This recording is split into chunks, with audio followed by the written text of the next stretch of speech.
हसरत है, और जब वो अपनी खून पसीने की कमाई का दाम मांगता है तो ये सरकार उसके रास्ते में कीलें बिछाती है, उसे गोलियों से लूलुआन करती है।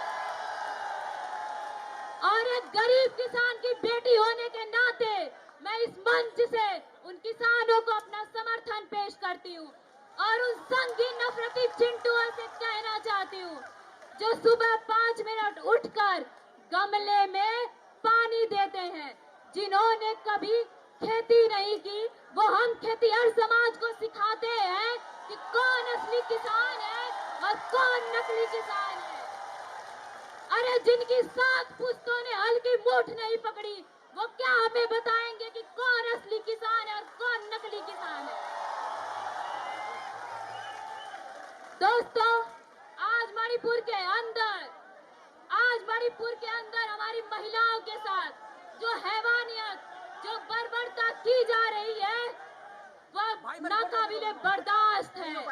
जिस तरह से गोलियों के दम पर, बंदूक के दम पर उनकी अस्मिता के साथ खिलवाड़ किया जा रहा है, और हमारे देश का निकम्मा प्रधानमंत्री, वो निकम्मा गृह मंत्री अपनी आंखों पर पट्टी बांधकर इलेक्टोरल बॉन्ड के जरिए डील करने में बिजी है। वो कहता है साथी कि तुम मुझे चंदा दो, मैं तुम्हें धंधा दूंगा, तो ये निकम्मापन नहीं चलेगा। मैं अपनी कैंपस की महिलाओं से कहना चाहती हूँ कि बीएचयू के अंदर जहाँ से मैंने ग्रेजुएशन किया है, इन्हीं संघी गुंडों ने, इन्हीं संघी रेपिस्टों ने, आईआईटी के इन संघी गुंडों ने उस आईआईटी की महिला का गैंगरेप किया था। और इस तरह यही संघी गुंडे हैं जो हम महिलाओं के साथ जघन्य आपराधिक मामले करते हैं साथी।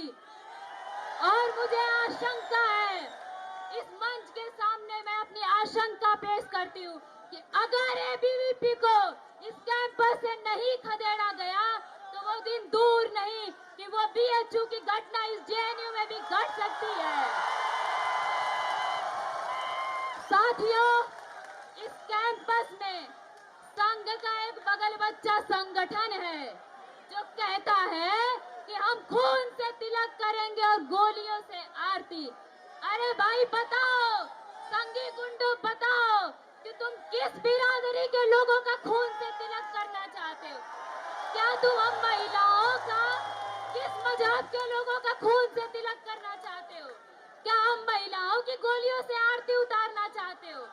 क्योंकि हम महिलाओं की बेखौफ आजादी, हमारा बेखौफ घूमना, हमारा बेखौफ चलना और बेखौफ इनके सामने आकर राजनीति करना इनके पेट से पचता नहीं है साथी, क्योंकि ये सामंती लोग हैं। अरे ये तो उस मनु के चेले हैं जिस मनु ने कहा था कि महिलाओं को घर के अंदर बंद करके रखना चाहिए। बैठ जाऊंगा मैं, कोई बात नहीं, कुर्सी तभी लेके बैठा था। साथियों, जिस तरीके से इस कैंपस में पीएचडी में जेंडर डिप्रिवेशन पॉइंट खत्म करके लगातार इस कैंपस में महिलाओं की आबादी को कम किया जा रहा है, ये चाहते हैं कि महिलाएं जो थोड़ी सी बची है कैंपस में वो इस कैंपस को छोड़कर चली जाएं, लेकिन हम ऐसा नहीं होने देना चाहेंगे।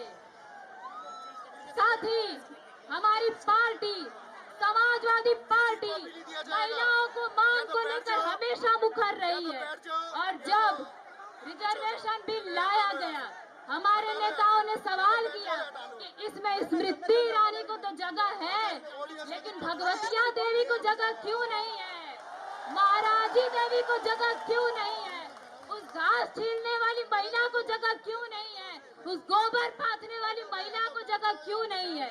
और जब उन महिलाओं को जगह नहीं होगी तो ऐसा कोई कानून, ऐसा कोई बिल हम पारित नहीं होने देंगे साथी। और हम जब भी ऐसा कोई कानून आएगा उसका पुरजोर विरोध करेंगे। बोलो ना आप अपने मेंबर साथियों, उसको बोल रहा हूँ ना, इस पीछे से मेरे कैंपस को में बोल रही है। हिंसा अभी के रिकॉर्ड साथ उसका साथ मैं 50 सालों से अभी बहुजन चलिए ना, प्रतिभाओं रिकॉर्ड का होते साइड हो जाए ना, कत्लेआम तो मैं बोल जारी रहा हूँ। है।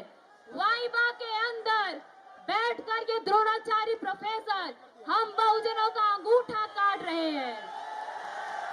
और साथ ही मैं ये बात कोई हवा में नहीं कह रही हूँ, इसी जेएनयू प्रशासन द्वारा बनाई गई ये अब्दुल नाफे कमेटी की रिपोर्ट चीख चीख कर कहती है, ये चीख चीख कर कहती है रिपोर्ट कि बहुजन लोगों के साथ वाइबा में डिस्क्रिमिनेशन किया जाता है। बताइए साथी, ऐसे में हम पीडीए के लोगों का, पिछड़ा, दलित, आदिवासी, अल्पसंख्यक महिलाओं का पीएचडी कौन कराएगा? कौन दाखिला लेगा हमारा साथी? साथियों, पार्लियामेंट और डीओपीटी का डाटा कहता है कि 2019 से पहले विश्वविद्यालयों में ओबीसी प्रोफेसरों की संख्या 0 थी, 0। और पिछले 70 सालों में देश के विश्वविद्यालय में कैसी थोथी प्रगतिशीलता और कैसा थोथा राष्ट्रवाद का खेल चल रहा था कि जो 90% आबादी है, जो 90% आबादी है, उसको 10% भागीदारी मिली है। कैसी प्रगतिशीलता थी साथी? आप बताइए साथी कि ओबीसी, दलित, आदिवासियों को पीएचडी कौन करवाएगा? हमारे लोग AC, EC, HOD, dean, VC कैसे बनेंगे साथी? इसका जवाब दीजिए और अब तय करिए कि गलती किसकी है, गुनहगार किसका है। हम बहुजनों का आखिर वो गुनहगार कौन है जिसने हमें 70 सालों से रोका किसी विश्वविद्यालय की दहलीज पार करने में? आप बताइए और आज तय कीजिए साथी। और साथियों, 1970